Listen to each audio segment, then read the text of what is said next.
Hi hello friends. Management தெரிஞ்சால் லாயராக ஆகலாம்னு தெரியுமா? லீடர்ஷிப் ப்ளஸ் லா கம்பைன் பண்ண பவர்ஃபுல் கோர்ஸ் தாங்க பிபிஏ எல்எல்பி. பிபிஏ எல்எல்பின்னா 5 இயர் இன்டிகிரேட்டட் லா கோர்ஸுங்க. மேனேஜ்மெண்ட் சப்ஜெக்டில் business management, HR, marketing plus law subject like corporate law, company law, contract law இந்த சப்ஜெக்ட் எல்லாம் படிப்பீங்க. இந்த கோர்ஸ்க்கு எலிஜிபிலிட்டின்னு பார்த்தீங்கன்னா 12th பாஸ் ஆகிருக்கணும்.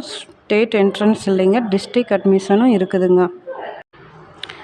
பிபிஏ எல்எல்பி முடித்தா corporate lawyer, legal manager, HR, business consultant, judiciary and civil சர்வீசஸில் நல்ல கெரியர் ஆப்பர்ச்சுனிட்டிஸ் இருக்குதுங்க. ஸ்டார்டிங் சேலரி பார்த்தீங்கன்னா 4 to 10 LPA வருங்க. கார்ப்பரேட் ஃபீல்டில் க்ரோத்து ரொம்ப நல்லா ஃபாஸ்ட்டாக இருக்குதுங்க. மேனேஜ்மெண்ட் ப்ளஸ் லா ரெண்டுலேயும் கெரியர் பில்ட் பண்ண ஆசையாக இருந்தால் பிபிஏ எல்எல்பி பெஸ்ட்டு சாய்ஸுங்க. இந்த வீடியோ யூஸ்ஃபுல்லாக இருக்கும்னு நினைக்கிறேன். லைக் பண்ணுங்கள், ஷேர் பண்ணுங்கள் அண்ட் சப்ஸ்கிரைப் பண்ணுங்கள். Okay friends, thank you.